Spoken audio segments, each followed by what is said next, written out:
Today, it's part 2 of the sad, strange story of Sam Bankman-Fried. Hi there, everyone. This is Plain English, where we help you upgrade your English with stories about current events and trending topics. We're already up to lesson 629, so that means you can find the full lesson resources at plainenglish.com/629. Coming up today, it's a continuation of Monday's story about Sam Bankman-Fried. Today, you'll hear about what went wrong at FTX, what the prosecution said in his trial, and what the defense said. If you haven't heard Monday's lesson, check that out at plainenglish.com/628. In the second half of today's lesson, I'll show you what it means if something is in tatters. And JR has a song of the week. Let's get going.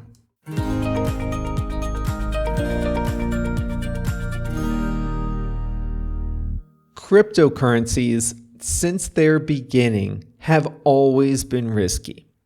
If you lose the key to your Bitcoin wallet, the money is gone. There is no password reset function. You can't go to a branch and talk to a manager. If you lose the key, the value is gone. It can be lost, it can be stolen, and crypto is frequently stolen.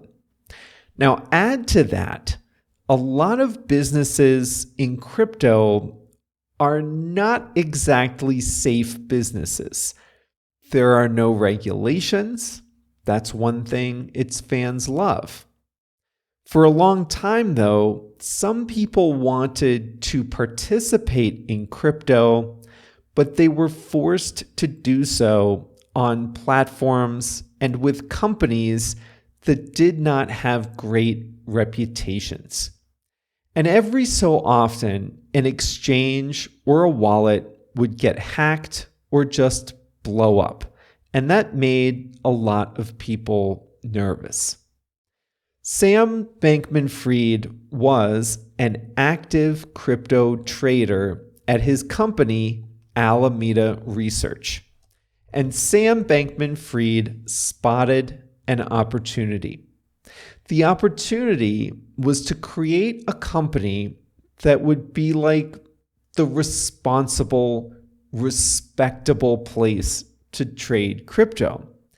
And so he created a company called FTX. And FTX put a lot of effort into being seen as the safest, most respectable, most legitimate place to trade crypto assets, unlike some of the dodgier places that were available at the time. FTX made friends in the US Congress. FTX sponsored conferences. Sam Bankman-Fried went on podcasts, spoke on stage, advised legislators. FTX produced television commercials and sponsored a sports arena. They did all the things that responsible, mature, stable, safe, secure companies do. The trouble is that behind the scenes, the company didn't have the tools to keep the platform safe. The truth was, FTX was anything but a safe place for people to trade. There were many problems, but one got FTX in big trouble. Remember Alameda, Bankman-Fried's trading firm? It was supposedly a separate company. It traded on FTX as a customer, but it was supposedly no different from any other customer, subject to all the same rules as all other customers were. But in reality, Alameda, Sam's other company, got special secret privileges on FTX, the trading platform. It got privileges that no other customer could get. And one of the privileges was Alameda could borrow unlimited money from other FTX customers, make risky trades with that money, and not tell anyone about it. It's like Alameda got a no-limit credit card to go to the casino. This, the US government said, was fraud. Customers thought their money was on deposit, that it was safe. FTX told them that it was safe. FTX told them that nobody was taking their money and lending it out or doing anything else with it. And that was far from the truth. Instead, Alameda, that other company, was sneaking in, borrowing customer money secretly, and making bets with that money. And then the predictable thing happened. Alameda lost a lot of bets. It lost at the casino. And that meant that FTX customer money, supposedly safe, FTX customer money was gone forever. At the trial, the prosecution called several former FTX employees to the witness stand. They each testified that Sam Bankman-Fried told them to commit fraud. One witness testified that Bankman-Fried told him to modify computer code to allow Alameda to borrow unlimited FTX customer money. The witness said Bankman-Fried knew what he was doing and gave direct orders. Caroline Ellison was another witness. She was the CEO of Alameda, the trading firm that Bankman-Fried also owned.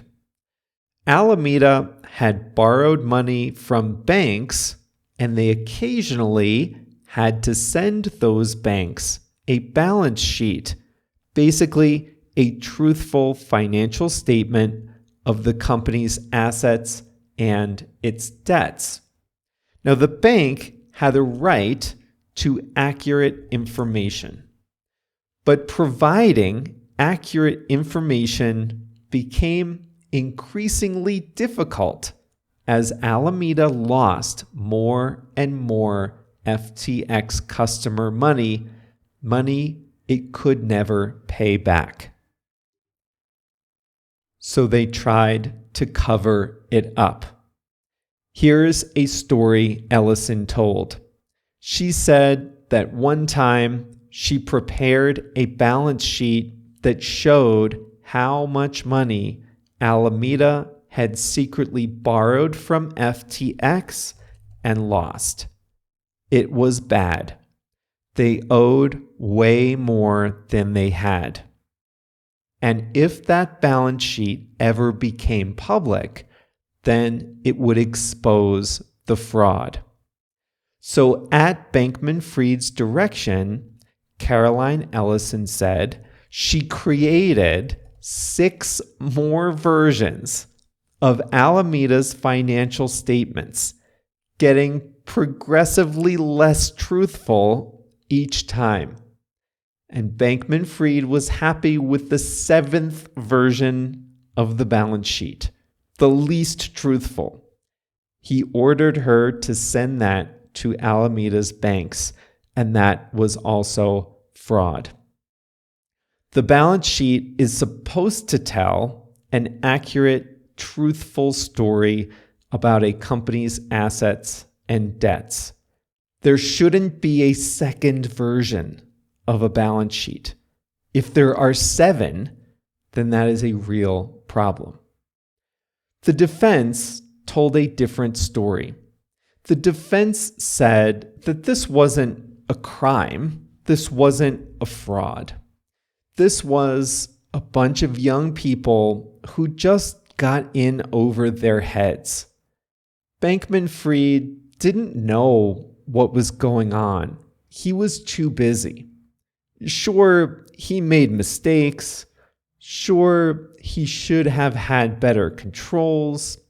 Sure, he would have done it differently today.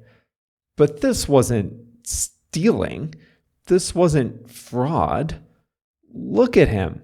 He's not a villain. This was just a careless and tragic mistake. My opinion is that this isn't much of a defense. Not that the defense lawyers had any other option, but being careless with deposits, not paying attention, not having controls, making up the numbers, while telling other people that everything was safe, that is the definition of fraud. That right there is what he was charged with. Saying he was careless is not a defense. That is the crime. Now, the trial lasted a month. After it was over, the jury needed just 5 hours to return a verdict. Guilty on all 7 counts. This was not a difficult decision.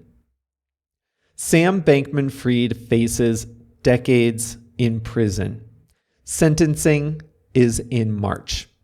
His family is destroyed. His parents, I didn't even mention this. His parents were law professors at Stanford University. His mother was an expert in ethics of all things. They both worked with FTX. They themselves were caught up in the scandal. They had built long and distinguished careers as academics. As teachers, they touched hundreds of lives, and their reputations are now in tatters. Thousands of customers lost almost $9 billion combined. They may not get any of it back. The other executives, that's not even the word. The other people who worked at FTX, some of them might have to serve jail time too.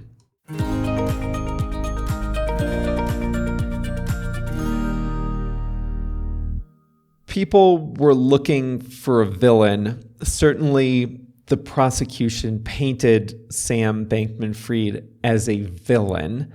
I don't see it quite that way. I do think Sam Bankman-Fried is guilty of the charges. The evidence against him was just overwhelming. But I don't think he's a greedy villain. I don't think he's evil. I think he has very high raw intelligence, but a serious deficiency of emotional intelligence. And that is a dangerous combination. Now, in any other industry, in any other time, he would have been part of a system that controlled his worst instincts, that kept guardrails on him. He would have been part of a system that kept things safe, but this wasn't in any other industry. He was in crypto in 2020 and 2021, the worst time and the worst place for someone like him. And there were no guardrails, no safeguards, not even his law professor parents. And this is the tragic result.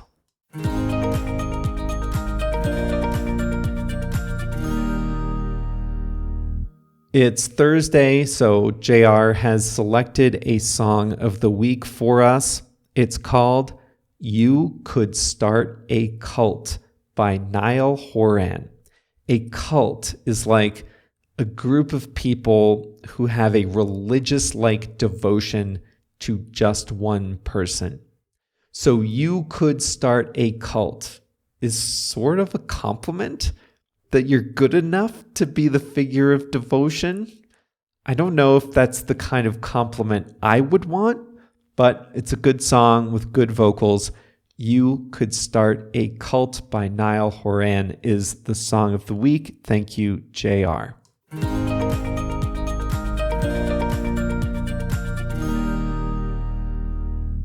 Today, I'm going to show you how to use the English expression in tatters. In a physical sense, in tatters refers to something that has been destroyed or torn to pieces. If a tornado goes through a town, it might leave buildings in tatters. That means it left the buildings torn to pieces.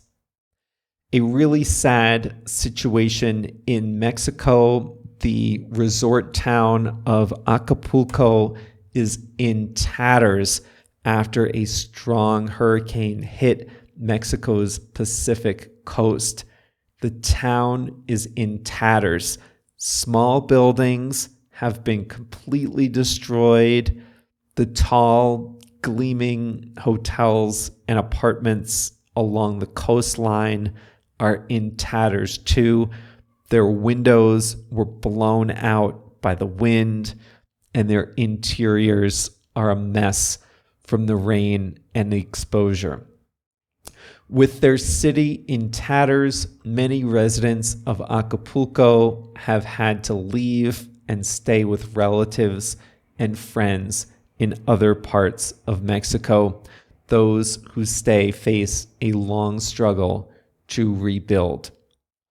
Often we use in tatters to describe intangible things, relationships, friendships, alliances, hopes, dreams, investments, plans, and the way I used it in today's lesson, reputations. Sam Bankman-Fried's parents were law professors at Stanford University. Let me just say that again. Sam Bankman-Fried perpetrated the biggest fraud in crypto history. And that's saying something.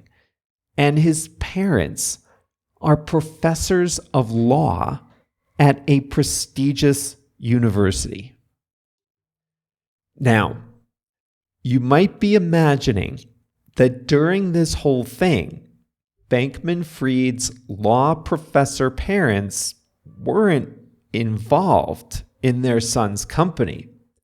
You might imagine that they were looking on with dismay at the profligate spending and careless ways in which Bankman-Fried ran FTX. That is not how it happened.